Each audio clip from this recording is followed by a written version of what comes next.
반갑습니다. 또 우리 오늘 성탄주일인데 다른 인사말로 또 인사해 볼까요? 메리 크리스마스 인사할까요? 메리 크리스마스. 메리 크리스마스. 네, 오늘은 기쁘고 복된 성탄주일입니다. 오늘 같은 날에 딱 어울리는 인사말이 바로 메리 크리스마스죠. 여러분 메리 크리스마스의 뜻이 뭔지 알고 계시나요?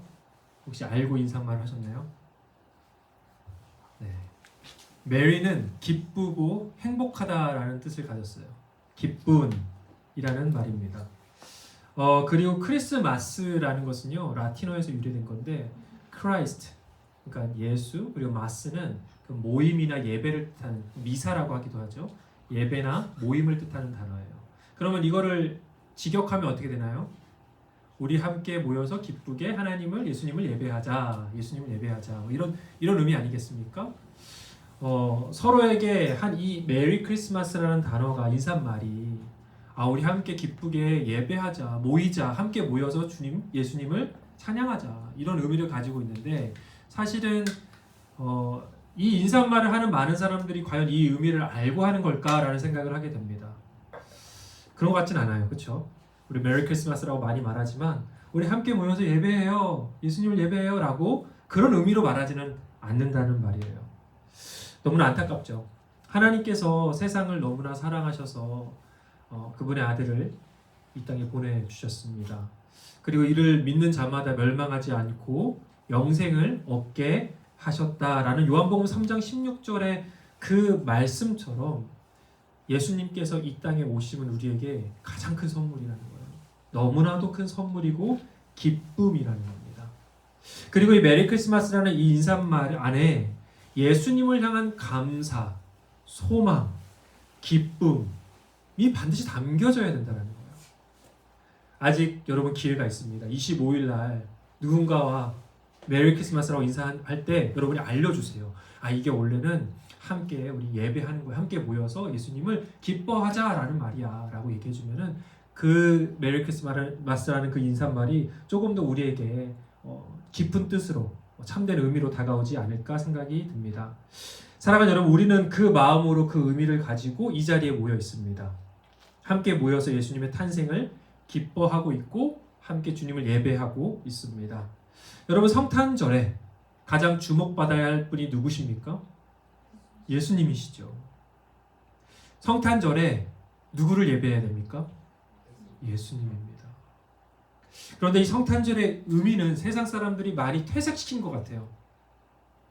어떻게 생각합니까? 세상에서는 쇼핑하는 날로 생각합니다. 크리스마스 빅딜이 떴대라고 하면서 서로 쉐어하고 야 이거 떴대라고 합니다. 아니면 단순히 쉬는 날로 야 크리스마스 연휴 1월 1일까지 쭉 쉬잖아요. 안 쉬시는 분들도 있는데 심심한 위로를 드리고요. 쭉 쉬지 않습니까? 연휴야. 크리스마스 1월 1일과 껴있어서 얼마나 좋아. 연말에 있어서 얼마나 좋아. 이렇게 생각하시는 분들 있을지 모르겠어요. 또는 단순히 연인들과 같이 로맨틱한 시간을 보내는 그런 날로 생각할지도 모르겠습니다. 또는 가족들과 그냥 즐기는 하루로 이 의미를 가지고 있을지도 모르겠어요. 그런데 예수님 믿는 우리에게 크리스마스, 성탄절은 그런 의미로 남겨지면 안 된다는 겁니다. 우리에게 성탄절은 예수님이 주인공이 되시고 예수님만이 예배를 받으시고 예수님만이 영광을 받으시는 기쁘고 복된 날인 거예요. 그래서 그날을 우리 하나님을 예배하고 기뻐하는 것입니다. 성탄 주일인 오늘 주님께서 주시는 기쁨과 감사로 우리가 함께 충만하게 넘쳤으면 좋겠습니다. 그 은혜가 우리 안에 넘치고 또 넘쳤으면 좋겠습니다. 오늘 본문의 말씀은요. 오늘 말씀은 예수님의 탄생 이야기예요. 너무나도 잘 아는 탄생 이야기입니다. 여러분 누가복음의 저자 누가는 예수님께서 탄생하시던 그때가 어느 때였는지를 분명하게 밝혀주면서 이야기를 시작하거든요. 함께 우리 본문 1, 2절의 말씀 다시 한번 읽어볼까요? 시작. 그때 아우구스투스 황제가 칙령을 내려 온 세계가 호적 등록을 하게 되었는데 이 첫 번째 호적 등록은 구레뇨가 시리아의 총독으로 있을 때 시행한 것이다. 예수님께서 탄생하시던 때는 아우구스투스 이름 참 어려워요. 사실은 아우구스투스 황제가 다스리던 때라고 기록하고 있어요. 이 사람은 누굴까요? 아우구스투스. 질문. 네, 로마 신하 아니면 로마 뭐죠? 황제죠, 황제. 로마 황제의 이름입니다. 아우구스투스는 로마 황제의 호칭이에요. 정확히 이름이라기보다. 그럼 이 사람 본명이 뭐냐? 옥타비아누스예요. 옥타비아누스. 그럼 아우구스투스라는 말은 무슨 뜻인가? 존엄한 자, 숭배받을 만한 자라는 호칭이에요. 그는 황제 카이사르 율리우스의 양자였고요. 카이사르가 암살되자 황제의 자리를 승계받은 사람이에요. 그런데 그랑 같이 로마를 다스리던 안토니우스라는 사람이 있습니다. 안토니우스. 여러분 그냥 역사 시간에 한번 배웠을 거예요. 아마 기억나실 거라고 생각합니다. 안토니우스와 권력 다툼을 하게 돼요. 안토니우스의 연인이 있습니다. 누굴까요? 클레오파트라. 공부 열심히 하셨나봐요. 고등학교 때. 클레오파트라랑 같이 힘을 합쳐서 이 옥타비아누스랑 싸우게 돼요. 그리고 아주 큰 전쟁이 벌어지는데 그 전쟁의 이름이 뭘까? 이거 진짜 어렵다. 뭘까요? 되게 어려워요. 이거 알면 진짜 내가 선물 줘야 될 거다. 선물. 네, 악티움 해전입니다. 악티움 해전. 들어도 모르겠죠. 악티움 해전. 이거 진짜 유명한 거예요. 이 해전에 안토니우스가 죽어요. 자살합니다. 그래서 옥타비아누스가 완전 로마를 지배하게 됩니다. 사실 로마를 지배했다는 얘기는 뭐죠? 전 세계를 지배했다라는 겁니다. 이 전투를 끝으로 옥타비아누스의 시대가 열립니다. 옥타비아누스 황제가 새로운 제국의 시대를 열게 된 것이죠. 그리고 그 시대를 뭐라고 하냐면 팍스 로마나라고 합니다. 이거 들어봤죠? 팍스 로마나. 이거는 로마에 의한 평화라는 뜻입니다. 그는 당시에 이 옥타비아누스는 당시에 전 세계로 호령하는 로마 제국의 유일무이한 권력의 최정점에 오르게 됩니다. 그리고 전 세계를 제패한 로마 제국의 최고 권력자가 된 옥타비아누스는 끝내는 어떻게 하냐면 자신을 신으로 신격화하게 돼요. 자기를 신으로 숭배하라고 해요. 그래서 자신을 신의 아들이라고 칭하면서 신성한 권위를 가진 사람이라고 주장하게 됩니다. 그래서 그를 위한 신전이 건축이 돼요. 그를 위해 제사까지 드리게 됩니다. 그때에 예수님께서 이 권력자 옥타비아누스가 다스리던 때에 진정한 왕으로 태어나셨다는 겁니다. 하나님의 아들, 인류의 구원자, 평화의 왕, 만물의 통치자 예수 그리스도께서 권력과 힘의 상징인 아우구스투스 황제가 다스리던 그때에 태어나셨다는 겁니다. 그리고 그 황제는 오늘 본문이 말하고 있는데요. 인구조사를 명령합니다. 인구조사. 호적등록이 나왔는데 인구조사거든요. 이 제국의 인구조사. 보통 인구조사는 어떨 때 하냐면요. 군사를 징집할 때 해요. 군인들 누구 데려와야 되잖아요. 그러니까 그걸 세는 거예요.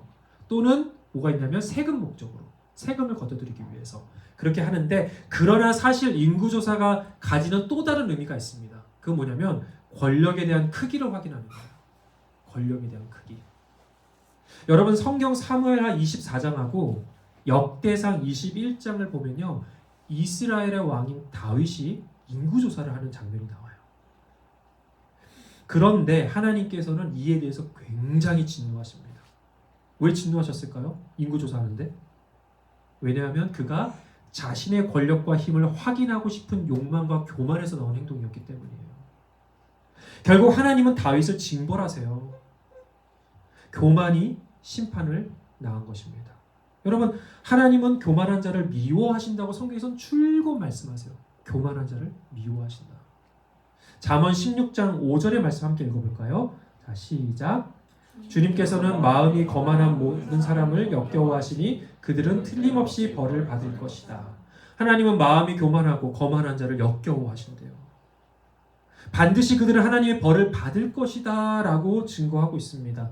베드로전서 5장 5절에도 하나님께서는 교만한 자를 물리치시고 겸손한 사람에게 은혜를 베푸신다 라고 분명히 나와 있습니다. 여러분, 하나님은 교만한 자를 미워하십니다. 그리고 겸손한 사람을 좋아하십니다. 그러면 여러분 누가 교만한 사람일까요? 생각해보세요. 누가 교만한 사람일까요? 잘난 체 하는 사람? 자기 자랑하는 사람? 어떤 사람일까요? 자신의 능력과 지위를 뽐내는 사람? 그런데 성경에서 말하는 교만한 자는요, 조금은 다를 수 있다는 생각이 됩니다. 성경에서 말하는 교만한 자는 하나님이 계셔할 자리를 자신의 것으로 빼앗는 사람이에요. 하나님께서 받아야 할 영광을 자신의 것으로 빼앗는 사람입니다. 그래서 교만한 사람은요, 하나님을 의지하고 하나님을 주인 삼아 살아가지 않습니다. 하나님의 시선과 하나님의 관심이 있는 곳에서 멀리 떠나 살아갑니다. 즉, 자신의 힘으로 자신이 주인 되어 살아간다는 거예요. 그게 교만한 사람입니다. 마치 자신이 하나님보다 위에 있는 것처럼, 마치 자신이 하나님의 위치에 있는 것처럼 자신의 능력과 지혜를 의지하며 살아갑니다. 자신이 가진 모든 것이 마치 자신의 힘으로 이룬 것처럼 착각하면서 그것을 의지하며 살아갑니다. 하나님의 전적인 은혜와 자비를 잊고 살아갑니다. 그렇게 하나님께서 마땅히 받아야 할 영광과 찬양을 자신이 가지려고 하는 것, 그것이 교만입니다. 하나님의 관심과 하나님의 사랑이 흘러가는 곳에 전혀 관심이 없게 됩니다. 이 교만하게 되면요, 하나님에 대한 관심이 별로 없어요. 왜냐하면 내가 그 자리에 있기 때문에. 그리고 그 자리에 다른 걸 놔둡니다. 나를 갖다 놓든지 아니면 다른 걸 갖다 놓습니다. 오직 내 욕망이 이루어지는 곳, 내 육신의 소욕을 채우는 그곳에 내 시선과 마음을 두고 살아가는 것, 교만입니다. 여러분, 이것이 교만입니다. 그런데 반대로 겸손한 사람은 어떨까요? 저는 모든 거 다 못합니다. 저는 다 할 줄 모릅니다. 이게 겸손이 아니라는 거예요. 성경에서 말하는 겸손은요, 항상 자신은 하나님의 도움 없이는 살아갈 수 없는 연약하고 부족한 사람이라는 것을 인식하는 겁니다. 정확하게 내가 어떤 존재인지를 인식하는 사람이 겸손한 사람이라는 거예요. 그리고 내 위에 하나님이 계심을 항상 기억하는 거예요. 어떻게 하면 하나님께 영광을 돌리며 살아갈까를 고민하는 사람입니다. 그저 하나님 앞에서 자신은 낮은 자임을 마음에 새기면서 하나님의 관심과 사랑이 어디에 있는지를 살피고 거기에 관심을 갖고 살아가는 사람이 바로 겸손한 사람이라는 겁니다. 그런데 그러한 사람을 하나님께서 얼마나 기뻐하시는지 야고보서 4장 10절에 이렇게 증거하는데요. 우리 함께 읽어볼까요? 시작. 주님 앞에서 자신을 낮추십시오. 그리하면 주님께서 여러분을 높여주실 것입니다. 여러분, 하나님 앞에서 자신을 낮출 줄 아는 사람은 하나님께서 그를 반드시 높여주실 거예요. 반드시 높여주실 거예요. 그런데 우리는 이 의미를 어떻게 생각하냐면, 우리가 부귀영화를 누리는 자리에 올라가겠구나. 나를 의도적으로 낮추면 하나님이 나를 의도적으로 좋은 자리에 올려주시겠구나라는 착각을 하게 됩니다. 그런데 이 의미는 우리가 부귀영화를 누리는 높은 자리에 올라갈 것이라는 말이 아닙니다. 그럼 말이 앞뒤 말이 안 맞잖아요, 사실은. 이 말은요, 하나님께서 우리를 가장 귀한 자리인 하나님 옆으로 우리를 초청해 주실 거라는 거예요. 여러분, 우리가 낮아질 때 비로소 하나님께서 우리에게 보여주시는 것들이 있습니다. 우리가 낮아질 때 하나님의 시선과 관심이 우리 눈에 들어오기 시작합니다. 우리가 낮아질 때 하나님의 뜻을 우리가 알기 시작해요. 우리가 계속 높아지려고만 하고 하나님의 자리에 내가 있을 때는 하나님의 관심이 보이지 않고 하나님의 뜻이 보이지 않고 하나님의 시선이 보이지 않고 하나님께서 원하시는 것이 보이지 않는데, 내가 낮아질 때 그것이 보이기 시작한다는 거예요. 하나님 옆에 앉아야 볼 수 있는 세상을 우리가 보게 된다는 겁니다. 마태복음 5장 3절에 예수님께서는 심령이 가난한 자에게 복이 있나니 하나님의 나라가 그들의 것이다 라고 말씀하셨어요. 같은 맥락입니다. 심령이 가난한 자들, 그 자들에게 하나님의 나라가 그들의 것이래요. 여러분, 높아지려는 저 위에 하나님의 나라가 있지 않습니다. 하나님의 나라는요, 하나님께서 초청하시는 하나님의 시선과 관심이 있는 저 낮은 곳으로, 지극히 낮은 곳으로, 거기에 하나님의 나라가 보인다는 겁니다. 예수님께서는 이 땅에 철저하게 섬기는 종의 모습으로 오셨습니다. 가난하고 소외된 자들, 비천한 자들과 함께 하셨습니다. 그것을 우리는 기억해야 됩니다. 그리고 그 자리에 우리를 또한 초청하고 계신다라는 사실입니다. 오늘 본문 말씀도요, 제국의 최고 권력자가 자신의 권력을 확인하고 싶어하는 그때에 성경의 시선은 더 낮은 곳으로 향해 흘러갑니다. 그러니까 성경의 시선은 계속 아우구스투스 황제, 구레뇨, 그리고 그 밑으로 쭉쭉쭉쭉 내려간다는 거예요. 이 카메라 앵글이 쭉 내려가는 거예요. 따라오라는 거예요. 따라와라. 마치 하나님께서 우리의 시선을 더 낮은 것으로 초청하고 있는 것처럼 우리에게 따라오라고 말씀하십니다. 예수님 아버지 요셉과 어머니 마리아가 등장합니다. 누울 방이 없어서 결국 아기 예수님을 가축들이 있는 비천한 곳에서 출산합니다. 낮은 곳, 비천한 곳, 가난한 자들 가운데 진정한 왕이신 예수님께서 태어나셨습니다. 예수님께서는 최고의 권력자인 아우구스투스 황제의 집에서 태어나지 않았습니다. 진짜 왕이라면 거기 태어나는 게 더 맞지 않을까요? 더 어울리지 않을까요? 그 다음 권력자인 구레뇨 총독 가정도 아니었어요. 아니 그래도 두 번째 총독 자리 정도는 거기서 태어나야 좀 되지 않을까라는 생각을 합니다. 아니었습니다. 가난한 부모 아래 가장 보잘것없고 가장 냄새나고 가장 천하고 아무도 거들떠보지 않는 짐승들의 우리에서 태어나셨습니다. 여러분 이 의미가 보이십니까? 예수님의 탄생을 통해서 하나님의 관심과 시선이 어디에 있는지 우리에게 계속 보여주고 계신다는 사실이에요. 지금 우리의 시선과 관심은 어디에 있습니까? 여러분의 시선과 관심은 어디에 있습니까? 어디에 두고 살아가십니까? 어디에 여러분의 삶의 시선이 있어요? 생각의 시선이 있습니까? 어디를 향하고 있어요? 권력과 힘, 성공과 지위 계속 위를 바라보면서 달려가고 있지는 않습니까? 여러분 세상은 그렇습니다. 더 높은 곳을 향해서 달려가라고 말합니다. 우리에게 더 높아지라고 말합니다. 더 화려하고 더 편안하고 더 안락함을 찾아서 더 가지라고 말합니다. 그러나 여러분 그것은 하나님께서 우리를 초청하시는 곳이 아닙니다. 하나님의 관심은 계속 더 낮은 곳으로 흐르고 있습니다. 차가운 돌덩어리, 그때 가축의 우리 구유는요 나무가 아니고 돌덩어리였어요. 돌덩어리 깎아갖고 그러면 돌덩어리 위에서 그 차가운 돌바닥 위에서 예수님이 누우셨다는 거예요. 가장 처음 누우신 곳이 거기였어요. 지저분하고 냄새나는 짐승의 구유에 예수님은 누우셨습니다. 그런데 이때만이 아니었습니다. 예수님은 내내 평생 편안하고 안락한 삶이 아니었어요. 더 낮은 곳으로 흘러갔습니다. 여우도 굴이 있고 하늘을 나는 새도 보금자리가 있지만 나는 머리 둘 곳이 없다라고 예수님이 스스로 말씀하셨어요. 평생 예수님은 안락하고 편안한 안정적인 거처에 사신 적이 없습니다. 그 이유는 그분의 시선이 항상 낮은 곳에 향해 흘러가고 있었기 때문입니다. 그리고 이어진 다음의 이야기도 이를 증거하는데요. 함께 본문 8절에서 14절이 조금 긴데요. 함께 큰 목소리로 한번 다시 한번 읽어볼까요? 8절에서 14절까지의 말씀입니다. 자, 시작. 그 지역에서 목자들이 밤에 들에서 새며 그들의 양떼를 지키고 있었다. 그런데 주님의 한 천사가 그들에게 나타나고 주님의 영광이 그들을 두루 비추니 그들은 몹시 두려워하였다. 천사가 그들에게 말하였다. 두려워하지 말아라. 나는 온 백성에게 큰 기쁨이 될 소식을 너희에게 전하여 준다. 오늘 다윗의 동네에서 너희에게 구주가 나셨으니 그는 곧 그리스도 주님이시다. 너희는 한 갓난아기가 포대기에 쌓여 구유에 누워 있는 것을 볼 터인데 이것이 너희에게 주는 표징이다. 갑자기 그 천사와 더불어 많은 하늘 군대가 나타나서 하나님을 찬양하며 말하였다.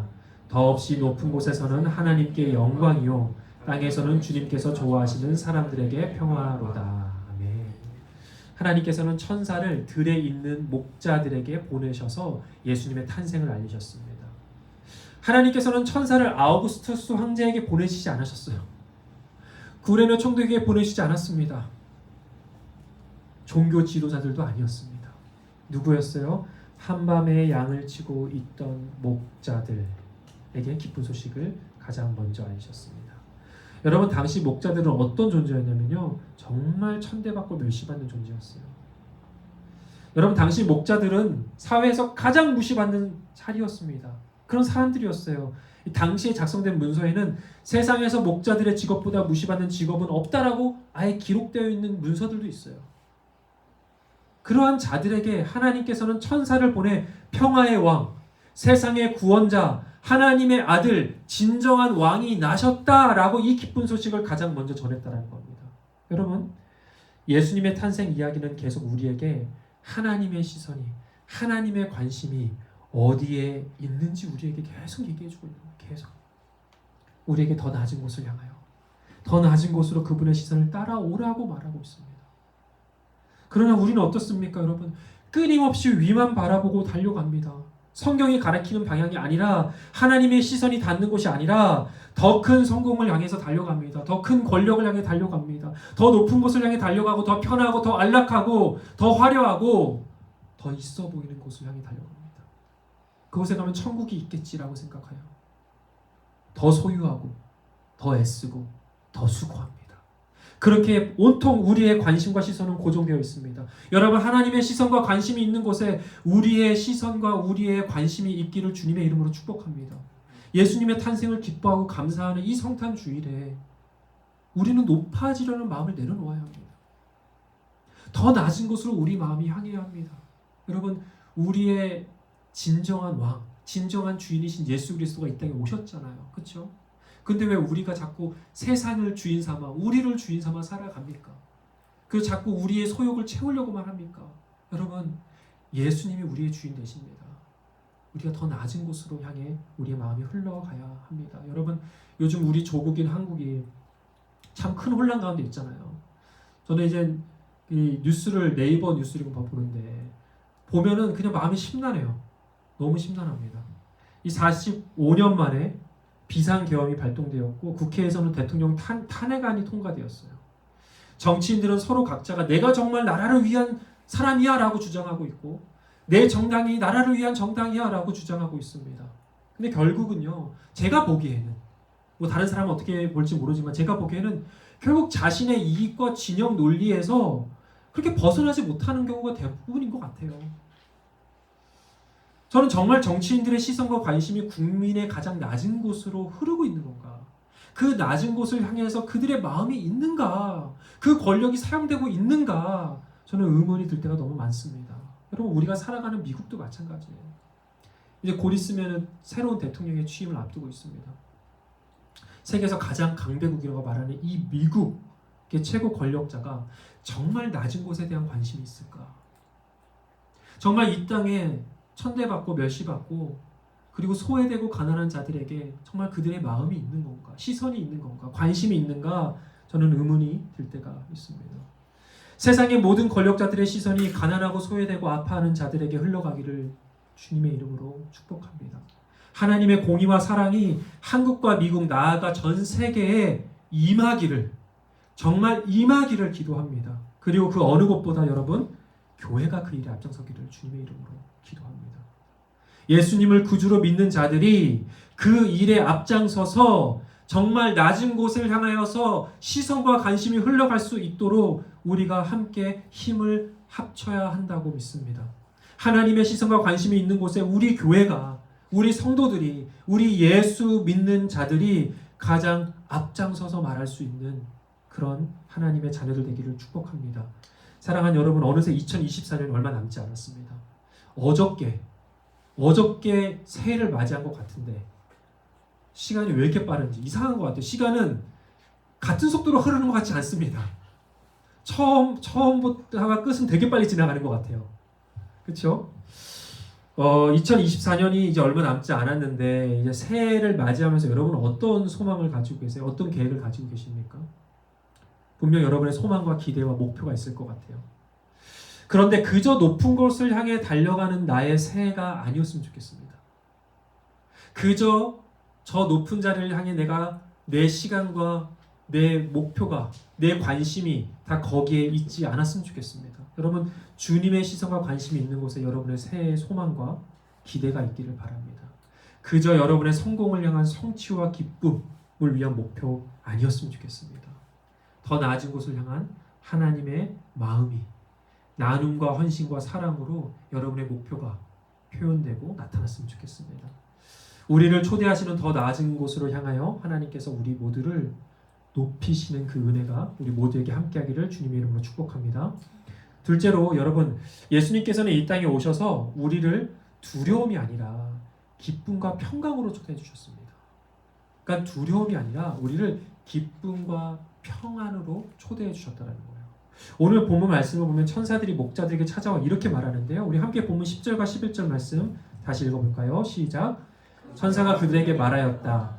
두려워하지 말아라. 나는 온 백성에게 큰 기쁨이 될 소식을 너희에게 전하여 준다. 오늘 다윗의 동네에서 너희에게 구주가 나셨으니 그는 곧 그리스도 주님이시다.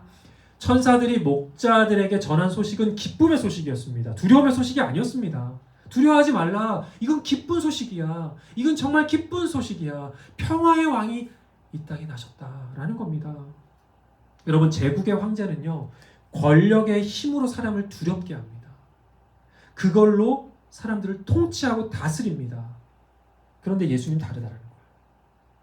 세상이 줄 수 없는 기쁨과 사랑과 평강으로 사람들을 다스리는 진정한 왕이시라는 겁니다. 그래서 힘과 권력에 눌려 두려워하는 자들, 가난과 비천에 처해서 두려워하는 자들, 비교와 경쟁에 두려워하는 자들, 실패와 앞날의 막막함에 두려워하는 자들, 삶의 무게에 눌려 두려워하는 자들, 세상의 거짓말에 물들어서 두려워하는 자들, 그 모든 이들에게 예수님은 참된 기쁨과 평화를 주시기 위하여 이 땅에 오셨다고 성경은 증거하고 있습니다. 여러분, 예수님은 두려움을 기쁨으로 바꾸시는 분이십니다. 여러분, 믿으십니까? 예수님은 세상이 줄 수 없는 영원하고 참된 평안을 우리에게 주시는 분이십니다. 믿으십니까? 그러나 우리가 살아가는 세상은 그 반대예요. 두려움으로 움직이는 세상입니다. 더 가져야 하고 더 높은 곳으로 올라가지 않으면 뒤처지고 또 뒤처질 것 같은 두려움, 가진 것도 잃어버릴 것 같은 그 두려움, 근심과 두려움으로 우리에게 기쁨을 빼앗아갑니다. 여러분, 우리 주님은 이렇게 말씀하셔요. 요한복음 14장 27절 말씀인데요. 함께 읽어보겠습니다. 시작. 평안을 너희에게 끼치노니 곧 나의 평안을 너희에게 주노라. 내가 너희에게 주는 것은 세상이 주는 것과 같지 아니하리라. 너희는 마음에 근심하지도 말고 두려워하지도 말라. 여러분, 저는 모태신앙이 아닙니다. 저는 예수님 믿는 가정에서 태어난 것도 아니고 쭉 예수님 믿는 가정이 있는 불교 신자 가정에서 태어나서 자랐습니다. 저는 16살에 기적 같은 은혜로 예수님 만났어요. 근데 제가 가끔 그런 생각을 할 때가 있어요. 내가 만약 예수님을 만나지 않았더라면 어땠을까라는 생각을 합니다. 제가 모태신앙으로 태어났으면 그런 생각을 별로 안 했을지도 모르겠어요. 쭉 살아온 세상이 그런 세상이니까. 근데 저는 예수님 안 믿다가 16살에 예수님 만난 거니까 내가 만약 그때 기적적으로 예수님 안 만났으면 어떻게 살았을까라는 생각을 할 때가 있다는 거예요. 제가 선교사로 사역을 하면서요, 예수님 믿지 않는 중국인 유학생들 되게 많이 만났거든요. 10년 동안. 근데 그 친구들을 보면서 저는 그런 생각을 더 하게 됐어요. 그 친구들 잘 살아요. 중국인 유학생들을 진짜 잘 살고 또 부자도 많고요. 그리고 집안도 좋고요. 좋은 학교 다닙니다. 그런데 근심과 걱정이 끊이지 않아요. 같이 만나서 얘기하다 보면 근심과 걱정이 굉장히 많습니다. 두려움이 굉장히 많아요. 어떻게 취업하고, 어떻게 돈을 벌고, 어떻게 결혼하고, 어떻게 성공하고, 어떻게 잘 먹고, 어떻게 잘 살 수 있을까? 그 근심과 걱정을 달고 삽니다. 남 얘기 같진 않죠, 사실은. 그렇죠? 그런데 이 친구들은 정말 열심히 살아요. 그래서 열심히 공부하고요, 열심히 일합니다. 그러나 근심과 걱정이 떠나질 않는 거예요. 그래서 그 걱정과 두려움을 없애려고 술을 찾고, 이성 친구를 찾고, 게임을 찾고, 육신의 즐거움을 찾아다니는 것을 많이 봤습니다. 그런데 그런 모습들을 보면서 만약에 나도 예수님 안 믿었으면 어떻게 했을까라는 생각을 했었을 때 정말 다르지 않았을 것 같은 거예요. 저도 그렇게 똑같이 살았을 것 같다는 생각을 합니다. 물론 저에게 아무런 걱정 근심이 아예 없다, 1도 없다, 0%다, 그건 건 아니에요. 제가 예수님은 아니잖아요. 그러니까 근심 걱정이 저도 있고요, 두려울 때도 있습니다. 그러나 여러분, 그러나 다른 건, 정말 크게 다른 건 제게는 세상이 줄 수 없는 기쁨과 평안이 있다는 거예요. 이게 천지 차이입니다. 천지 차이. 예수님 안 믿었을 때와 예수님 믿었을 때와 천지 차이라는 거예요. 세상이 줄 수 없는 놀라운 기쁨과 평안이 있어요. 나와 항상 함께 하시는 임마누엘의 하나님, 예수님께서 내 안에 계시기에 그분이 나의 참된 평화와 기쁨이 되시기에 누릴 수 있는 기쁨이 있고 평안이 있다는 거예요. 제가 며칠 전에 밥을 먹다가 제 둘째 이름이 해나거든요. 해나가 저한테 어린이 찬양 중에 Peace Like a River라는 찬양이 있어요. 혹시 아세요? 어린이 부서 선생님이시고, 모르셔도 됩니다. 저도 처음 들었었어갖고 근데 Peace Like a River라는 찬양이 있는데 이걸 했었었는데 이 찬양의 의미가 뭐냐는 거예요. 그러니까 Peace Like a River 이게 무슨 뜻이냐는 거예요. 그래서 그래? 그래 이 찬양의 의미를 한번 물어볼까 하면서 함께 이 찬양을 검색했어요. 근데 우연히 이 제목을 Peace Like a River인데 When Peace Like a River라는 찬양이 또 있는 거예요. when이 들어가 있는 when. 근데 이제 찾다 보니까 그게 뜬 거예요. 그래서 이건가 보다 클릭을 했는데 거기에 이 찬양을 만든 사람의 이야기가 나오는 거예요. 그래서 근데 눈에 확 들어오더라고요. 그래서 같이 이 찬양을 만든 사람의 이야기를 쭉 같이 읽어봤어요. 근데 제가 간단히 이야기를 해드릴게요. 이거는 Peace Like a River가 아니고 When입니다. When Peace Like a River. 이 사람이 어떤 사람이냐면 1860년대에 시카고에서 사업을 하던 한 신실한 신앙인이었어요. 그 사람이 스패포드라는 사람이에요. 스패포드 이름이 참 어렵죠. 스패포드. 근데 이 사람이 43살에 화재로 자신의 전 재산을 잃어버립니다. 화재로.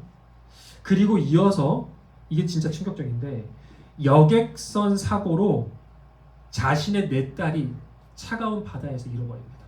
그러니까 여객선 사고로 그러니까 타이타닉 같이 사고로 자신의 4딸이 죽어요. 아내도 같이 있었는데 아내는 구출을 당합니다. 근데 정말 놀라운 건요. 그 말도 안 되는 절망의 슬픔과 아픔 속에서 이 찬양의 가사를 만들었다는 거예요. 그래서 이 찬양이 대체 뭐냐. 영어로는 모르겠잖아요. 한국어로 이 찬양이 뭐지? 찾아봤어요. 근데 이 찬양이 뭐냐면 찬송가 413장 내 평생 가는 길입니다. 여러분 이 찬송가의 가사 아세요? 아마 띄워주셨을 것 같은데 무반주로 함께 1절 한번 잠깐 불러볼 수 있을까요? 가능하겠어요 여러분? 어떤 거냐면 내 평생에 가는 길 순탄하여 늘 잔잔한 강 같은지 큰 풍파로 무섭고 어렵든지 나의 영혼은 늘 편하다. 내 영혼 평안해. 내 영혼 평안해.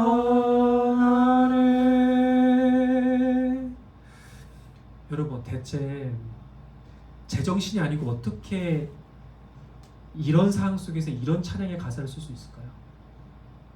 내 딸을 자신의 전 재산 다 잃어버리고 자신의 금쪽 같은 딸 4명을 차디찬 바닷속에서 잃어버린 사람이 어떻게 내 영혼 평안해 라고 말할 수 있냐는 거예요. 어떻게 가능합니까?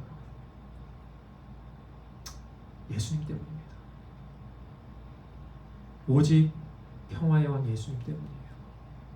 내 안에 살아계셔서 함께 하시는 그 예수님께서 주시는 참된 평화와 기쁨이 내 안에 있기에 세상이 결코 이해할 수 없는, 감당할 수 없는 이런 아름다운 고백을 내 영혼 평안하다라고 고백할 수 있는 것입니다. 여러분 오늘 본문 14절의 말씀에 천사들과 더불어 수많은 하늘의 군대가 더없이 높은 곳에서는 하나님께 영광이요 땅에서는 주님께서 좋아하시는 사람들에게 평화로다 이렇게 소리쳤습니다.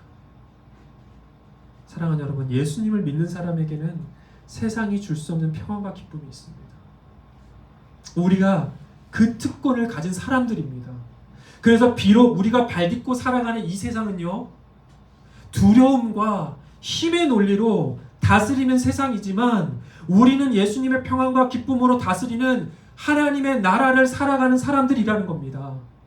사랑하는 여러분, 이 기쁘고 복된 성탄 주일에 예수님의 평안과 기쁨이 여러분 안에 충만하기를 주님의 이름으로 축복합니다. 뿐만 아니라 2025년 새해를 앞두고 있는 지금 여러분의 새해가 걱정과 두려움으로 가득한 새해가 아니기를 바랍니다.